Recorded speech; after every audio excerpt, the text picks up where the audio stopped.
yesterday was a tough day.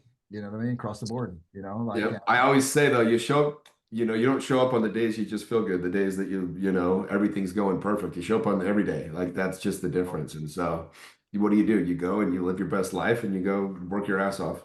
and you take the things that are happening in the world around us and you actually utilize it to be able to actually be an exclamation point on who it is that we want to be and what it is that we want to contribute. You know what I mean? And that's all that we can do. I was physically sickened yesterday, and yeah, and so like it's an interesting time for sure. And it just here's the thing, guys. Life is precious. We only get this run once. You never know what's going to happen. Fucking make it count. Period.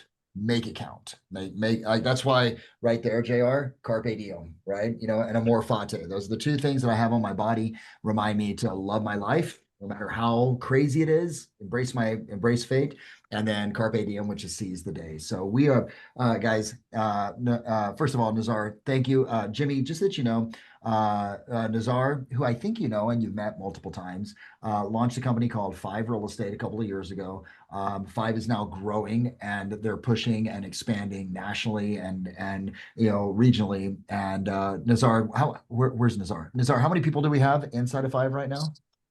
I don't know the exact number, but we're still small, a little less than 300.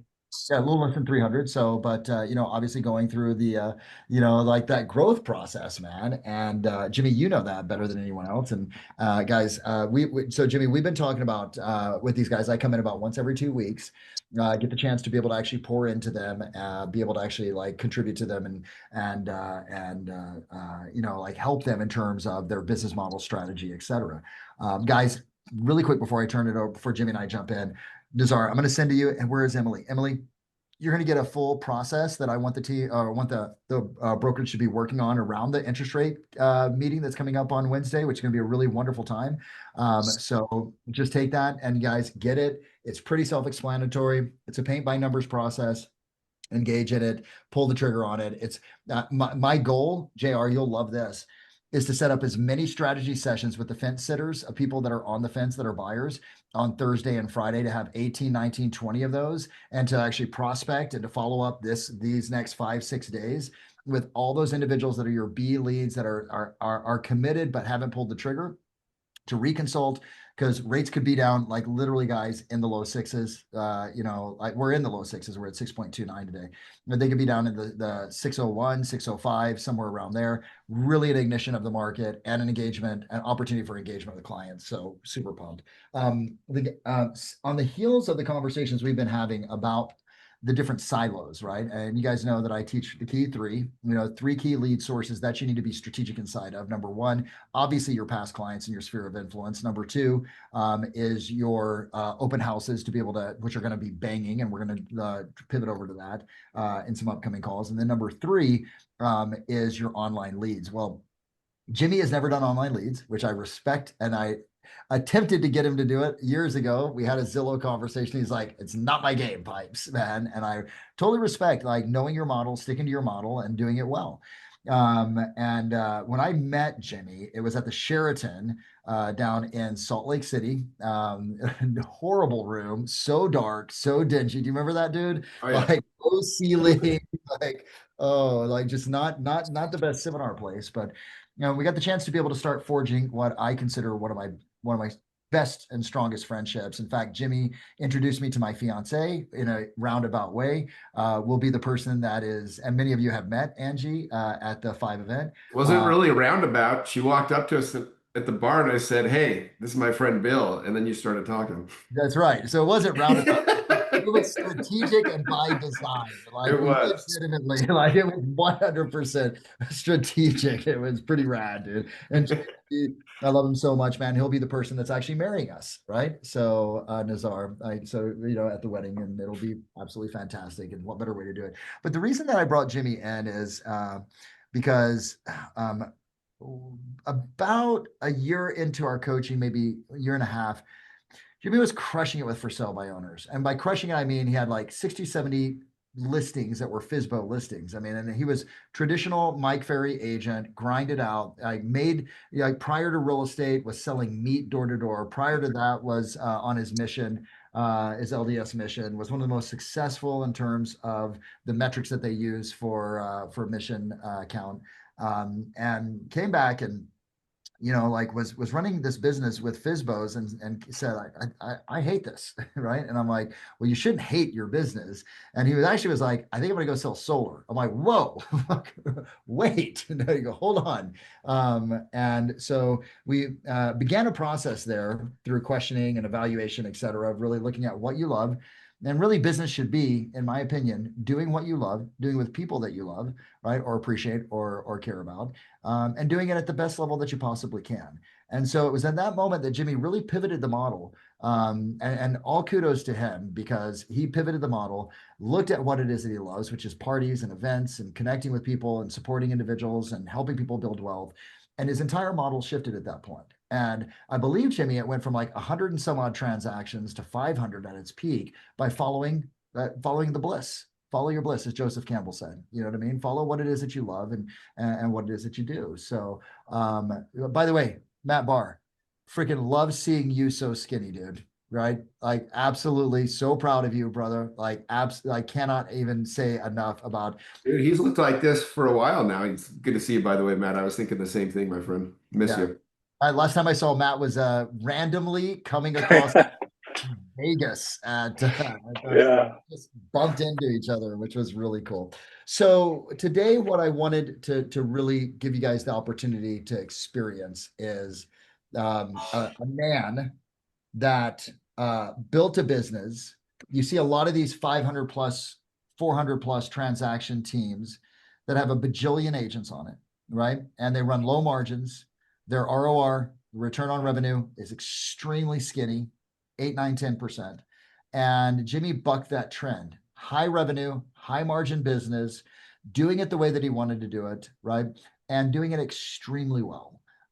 So Jimmy, I appreciate you being here. Appreciate you, especially as Darren Hardy said, anyone can do the things that you want to do on the days you want to do it. It's the amazing people who move the world that do the things they don't want to do on the days they don't want to do it. So grateful for you and the energy that you bring here today. And really all that I wanted to unpack for these guys is how you built that business model, what it looked like, and the key components that they could rip off, duplicate, and deploy for themselves, man. Awesome. Yeah, and again, no, Bill, anytime you ask anything, I'm going to be there for you. And that's kind of the principle of the entire idea that I had around this is what we talked about back then is like pour into people so much that it's like almost embarrassing for them not to want to help you back. Like and you have to do it from an energetic place where you give, really expecting nothing in return. And then just knowing that the money's going to be there if I take care of enough people. If I help enough other people's life be better, they're going to use me to be the realtor. Like it's such an obvious thing to me. And so I became obsessed with building my SOI as large as I could and getting as many elite clients as I could, which meant they were the kind of client that would never not use me. They wouldn't dare not use me for a real estate deal. They'd rather not do the deal than not use me as the agent to do it. And so I just figured out, all right, how can I create enough value for other people? And so that's what really I became very interested in doing is creating as much value as I could for others, and then not being afraid to ask for stuff in return. And so I would throw a monthly party every single month, about half of them were invite only, where I would be like them and their spouse. We'd rent out movie theaters or whatever, comedy clubs, a couple things like that. Otherwise, it would be more like an open invite, in the fall, we do like a pumpkin patch, hay rides, all that kind of stuff, the corn mazes. In the summer, I did a big summer firework event where it was funny because the first year I did it, I had 50 people. It doubled every year and it maxed out at about 14,000 people came to my event. It was hilarious. And so, I mean, that's how it was. And it was like a lot of these people didn't even know why the hell they were there, but nonetheless, that was what I was trying to do. And I had somebody come up to me pretty recently, Bill, and she was like a little emotional. She said, every single holiday, my kid's entire life, he's had something to do because you put together your parties for our family. She's like, he literally wants to be Jimmy when he grows up. He talks about it all the time. And she's like, because you just have fun and you throw parties for people. And again, that wasn't the only thing I was doing. That was just a large part of it, but I was trying to create value. So the other things I was doing is I was getting people together. Like, I think the thing I do probably best, I do a lot of things terribly, but one thing I do really well is get good people together. I'm really good at finding excuses to get the right people together. And what's cool is what ends up happening is these people end up connecting and doing business together, doing life together, doing things together. They never forget who connected them, right? Like, I've probably connected 30 or 40 people that got married. I mean, Matt, his best friends in the world, they all met kind of in a roundabout way through a thing that I did, right? It's just people will never forget when you do those things for them, because what can you really do to change someone's life? If you can introduce them to people they do life with, that's probably number one. So I was throwing poker games. I was throwing, just inviting people. I'd get a suite at the Jazz game. I would, invite people to go, whatever, play kickball, like dead ass. Like, we would just do whatever, like just constantly getting people together, having people over, having barbecues, Monday Night Football, like whatever it was. And I would bet Fine, 'cause I let her go there yesterday. in a given month, I would She bet that I pooped. probably had, She pooped across the street. you want to mute him?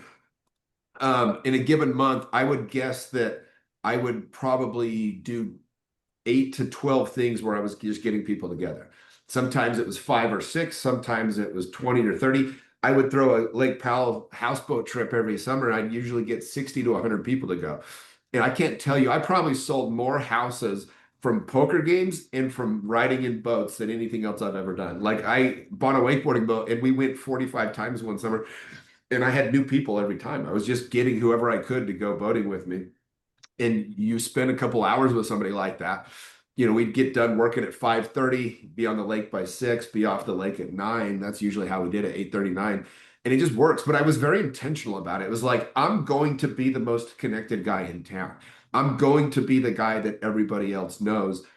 And your job as a realtor is to just be known. Like, the reason I never did internet leads or open house leads, Bill, no offense, but first off, they're expensive. I took home 85% of the money I made because it was all referral based.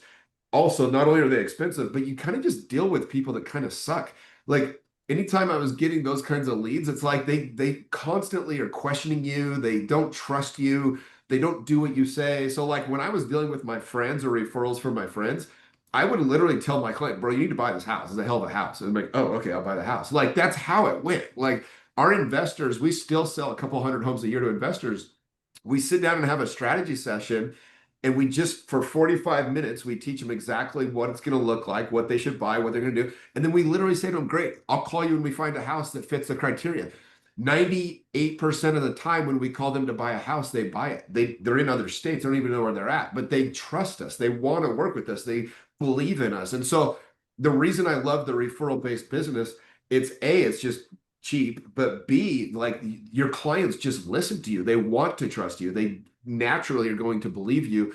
And so if you really do know the best market for them, if you're the best at selling homes and you're the best at helping getting deals on buyers, like, you can unapologetically just shamelessly market yourself to them, and you can sell so many houses because they're just, when you tell them to buy a house, they buy it. And when you tell them it's not a good deal, they believe you and they don't buy it. And so I don't know, that's why I love that business model. But I just became obsessed with being the guy that, like, I became a household name in Utah as a realtor. Like, that's true. Like, and it was because I just networked everywhere. It was like, how the hell is this guy at everything? And I just made it a point, and that's how I was going to be. And so connecting people, getting people invited to different things, that's how I built it. So, brother, and I watched this grow. I remember going to, like, I didn't make it to the first 4th of July or 24th of July. Was it? It's 24th of July. What was the 4th of July, 4th of July. Yeah. And but I went to 3 other ones, and I remember this because the first one I went to was smaller, right? And then the second one was a couple of years gap, and it was big, bounce houses, all types of stuff. And the last one I went to, you had to park BFE to even walk to where it is. And so, Jimmy, I think if we could unpack the strategy, because a lot of people look at the end result of you doing these big events. But can you talk to them about, like, how to start small to go big? What the cadence would be? Is 4 enough a year? Is what would you say? So here's, yeah. No, I'd love to touch on that, because people are afraid to do events. And I forgot, I didn't throw parties for a long time. I just moved into my new home like 4 months ago, and I threw a house party, and I was kind of for the first time in like 100 parties, I was nervous. I've been out of the game for a while. I hadn't thrown a house party with a bunch of single people in like 5 years. And I remembered, I was like, oh, this is what it feels like to have anxiety around hosting an event. Like I haven't felt that in a long time. And, it ended up being amazing, but it was like, oh, that's just what people feel when I tell them to host a party or an event for their business. And that's why they don't want to do it. And so a couple of things is number one, do it. The cadence that you should do it is the amount of times you can do it going a 10 out of 10 effort. Like when I throw something, I over deliver pretty much every time. If I don't, it's because something went wrong. But like my intention is always to give a 10 out of 10 experience. If not, I just won't do it as many times. I'd rather just do one event a year and really go after it, or do 4 events a year and really go after it than do one every month if I can't put everything into it. And so we just do it right. Like we have food, we have cool people there. We make sure that people feel welcome. We make sure that they have a great experience. And I think, again, for me, I would say don't be so attached to the outcome. Like it's going to take time to build up. Where people, it's like anything, Bill, they do, if you're going to do open houses, like there's agents that sell hundreds of homes a year doing open houses. Most agents do 1 or 2 open houses, like it didn't work, and they do something else. Or like you start calling for sell by owners, you call 70, and you're like, I didn't get any deals, I'm 2 weeks in, and you stop. Well, I was calling 70 a day, and I was getting one appointment when I started. So it's like, you have to just understand it's going to take you a little bit of time to build up to it, but you've got to stick with it. So like what I would do if I was like, you're on this call, like, you're married or whatever, like Matt, you and your wife, whatever, I would just once a month, I would have a neighborhood barbecue, or I'd have 8 couples over to my house. I'd tell 5 of my friends, hey, call 5 people and invite them. We're going to have a networking dinner night, or we're going to go to our favorite restaurant in town, or we're going to pick a new restaurant every month. And like you can even make it just a business networking thing. So like what I always did was I just get the sharpest guys I could find in town. Is how I sold so many big homes. Is I started becoming friends with everyone in the town that had all the money, because I would do dinner parties at like different restaurants, and I would just tell everyone, invite your most successful friend to come with. It was like a contest who could bring the coolest dude with them. And before you know it, you're connected to every single guy in town that's doing big things. And, and they know so many other people. So it just opens these doors for you. But that's how I did it. I just like, I would do these barbecues and these restaurants. Like my friends would all be going and doing something, and they'd be like, how'd you guys all meet? And everyone would be like, well, I met you through Jimmy. I met you through Jimmy. Oh, I met you through Jimmy. And it was like, I wasn't even there. They were all doing life together. To this day, a lot of my best friends, I can literally see these guys. There's a group right now of friends. They're all at Lake Powell. They all met through me in one way or another. And one of the guys didn't even know, he wasn't even part of my men's group, but he's now close friends with all these guys. My buddy Eric, I met him as a real estate referral, introduced him to my other friends. They became friends. They all become friends. And so you end up just getting the benefit of all your friends knowing each other through you. So Love it. Awesome. So do as many as you can without bastardizing the experience and making it and keeping it at a level 10. yeah, and it doesn't have to be expensive. Like if you're on here and you're okay, this is great, but I sell 12 homes a year. Well, rent out an ice skating rink. It's $200, right? Like, or I have a client right now, a friend that is struggling financially, him and his wife, and he's a realtor. I said, dude, go throw a party in the park. Get a blow up thing. You can borrow one of mine. Literally host the Sandlot. It was like 2 months ago. It's the middle of the summer. I said, serve hot dogs and call it Sandlot movie night in the park. And they did it. They had like 120 people show up, clients and friends, and they got like 4 deals out of it. He's like, dude, we're doing this every month. Like it doesn't have to be expensive. You just got to be creative. It's like, I always say it's like dating. Like, yeah, you can just impress people with like taking them to a nice restaurant or a concert. You can also just get creative and they'll probably enjoy it even more. It's the same thing with your clients. Like just be a little more creative and you can come up with stuff that's not expensive. Also, get a lender that'll pay for half of it. I always got my lender to pay half, and then I got my insurance guy to pay the other half. I didn't pay anything for my events. That's amazing. I love it. You you have done such an amazing job on. By the way, if you guys don't follow him, it's at Mr. Jimmy Rex. I think I got that correct, at Mr. Jimmy Rex. You definitely want to follow to watch what it is he does. Jimmy, it's interesting because this is a funny story, and I'll take about 30 or 45 seconds. I said, when I was looking at launching G3, I said, Jimmy, let's do this together. Let's build a real estate company. And we were going through this moment, both of us independent of each other, who were like, oh man, like it was just like it wasn't happening, and it was like it was effort, and it wasn't fun. Like we were both like experiencing some things, and we both came to each other at the same time and said, like, I remember that day, and I'm like, we were on the phone. I'm like, dude, how we doing with this? And he's like, I've been meaning to talk to you. And I'm like, I've been meaning to talk to you because I didn't want to let him down. He didn't want to let me down. He broke away, or we independently separated. I launched G3. He launched We Are the They, right, which is a men's coaching program, and both have independently been very successful. And it's inspiring to me to see what you've done for men in this world, right? You know, and to be stronger men and better husbands, etc. So good on you on that.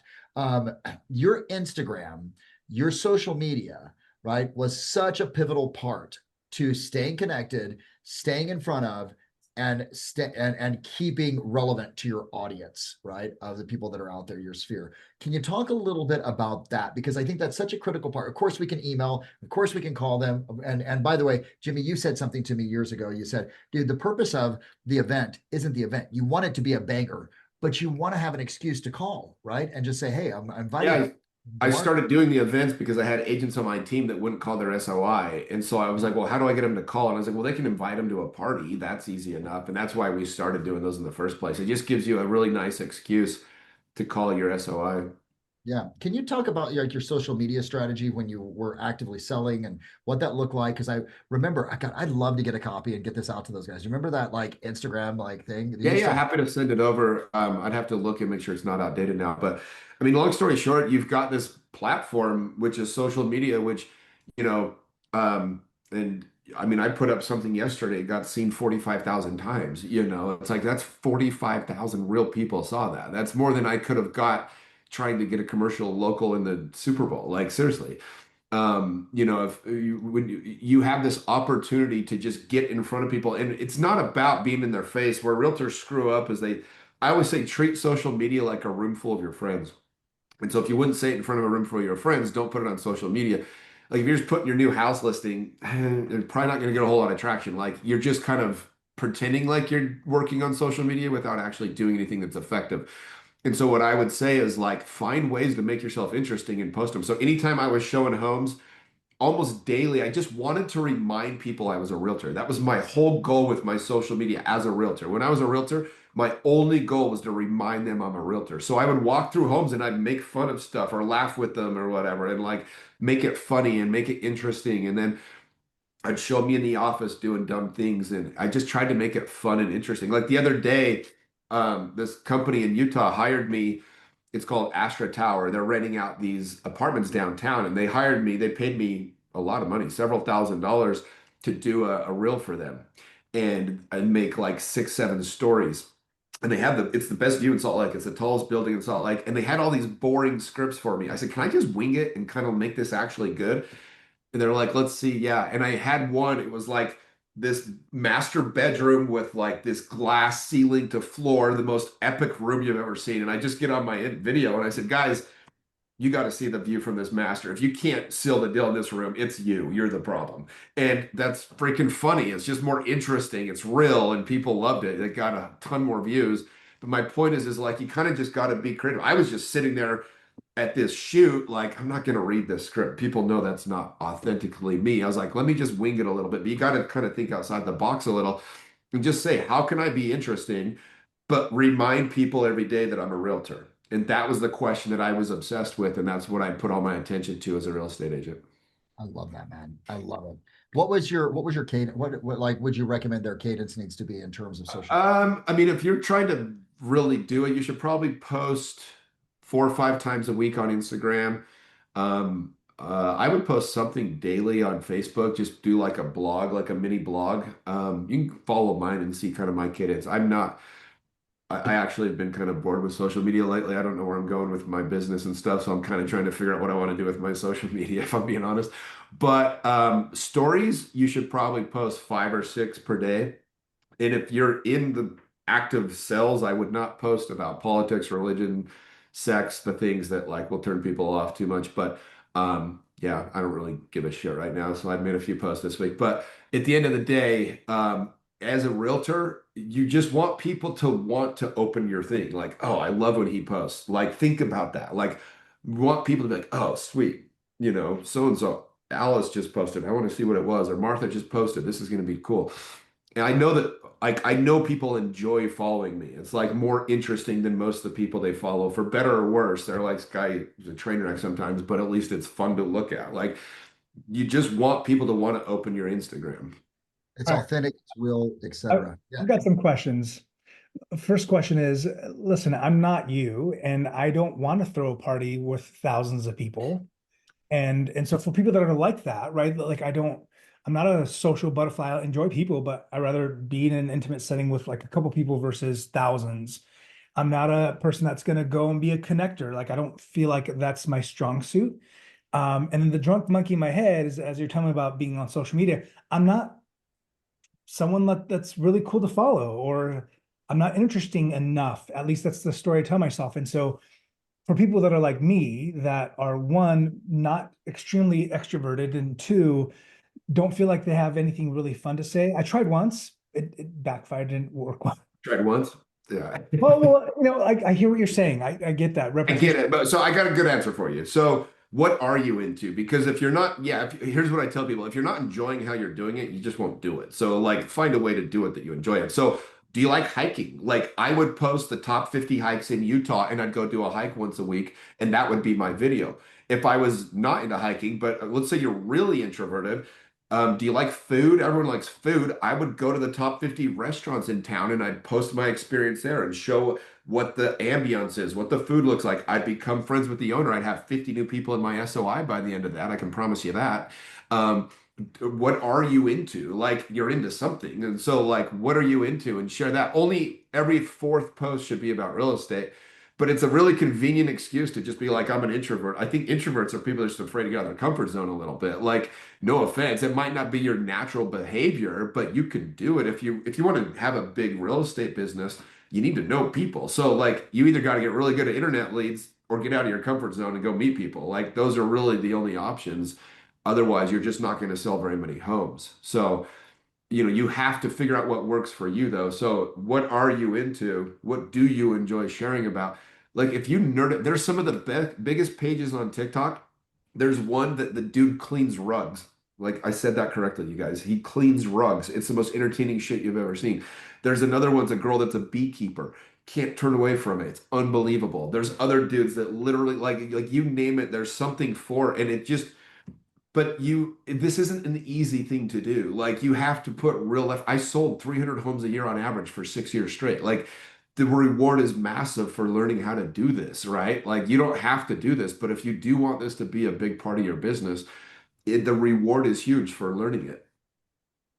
And it's just being you, right? Like it's Yeah, just I love doing it. It's not like it's exhausting to try to be someone you're not. So like I never post like I can't do it inauthentically. I hate it. I'm just like it wouldn't feel right to me. Like every time I get bored with social media again, it's like I need to refine what I want to go with this because I want to make it more real to what I'm doing. And so anyway, but it's fine that I would be the guy that talks about hiking. Are you religious? Go to every Christian church in your community. I don't know. I'm just throwing out stupid ideas. Like there's a million ways you can go about this that people would be interested to see what you're doing. And you got to keep doing it though. It's not like you do it for 2 months or something and it's like I can't believe nobody's just falling over themselves to come to my page that nobody knows how to find. You know what I mean? You have to really get after it. And then all of a sudden you find one video that goes viral and you're like, holy shit, I got 100,000 followers in my community that are glued to what I'm doing because I have the best restaurant recommendations. so cool. Do you know you said something to me years ago? I remember this because I was looking at scaling my social media and you said, hey, there's 5 components to you. Do you remember this? There's 5 pieces to you. Like you want to showcase those 5 pieces. Yeah, like everyone has 5 things that make them interesting. So like maybe one of yours is mine were like travel, sports, my family and friends hanging out, self-development, and whatever the other one was like nature or something, right? Like hiking and stuff. And so I would post those things, or sorry, my fifth one was real estate actually. And so I would rotate through those 5 things. And people, because what happens too, guys, is when you get good at social media, people go, I know this guy, I trust him. I literally was working out 2 days ago, Bill, at the gym. And it wasn't even the gym I normally go to. And I went for the same machine as this guy at the same time. I swear to God, true story. And as I'm like going through the machine, he did, and I go, can I work in, or you just start? And he goes, yeah, Jimmy, that's great. And I'm kind of like, and I kind of look at him. He goes, oh, we've never met. Like I'm friends with so and so, but love your podcast. And we spend 10 minutes talking. The guy owns one of the biggest companies in Utah. I'm like, oh, okay. But like literally people will know you. They know who you are. This dude immediately already knows so many things about me. I've never met him before in my life. But when you get good at social media, and you got to ask yourself if you want that, because some people are like, oh, hell no. But like the point is like you put yourself out there, you'll have people that, trust you and they want to do business with you. So good. I can actually play testament to that. I went to a University of Utah football game with Jimmy last year or the year before, and we were literally walking to the game, and a dude from across the street was like, "Hey, Jimmy, I watch your podcast, dude." And I looked at Jimmy, I was like, "Do you know that guy?" He's like, "Fucking, I have a clue who he is." I was like, "Dude, that's wild." That literally people across the street are like, "Oh my shit, that's Jimmy Rex." I was like, that happens to me like 4 or 5 times a week in Utah, literally, from my social media and podcast. I think one of the most important things, of course, there's strategy, and of course there's process, and of course there's, that like what you're learning today. But at the core, and Jimmy started with this, and Jimmy, maybe you can speak to this as well too. It's, do you really care about the people who are showing up in your life? And the thing that I've noticed the most about you, which I'm so grateful for, I have the most amazing woman in my life because of you. Like I really do. Like my life is so freaking best it's ever been. And Jimmy called me and said, because I was single, and I was holding up, and I was healing and doing all my shit. Right. He goes, "What are you doing today?" He literally called me Saturday morning. I go, "I don't know, whatever." He goes, "You want to go to the Utes football game?" I'm like, "Sure." Right. I go, actually, I had that moment. I'm like, I don't know. And he's like, "Come on." I'm like, "Okay, cool." And we went to a restaurant/bar that I would never go to. Right.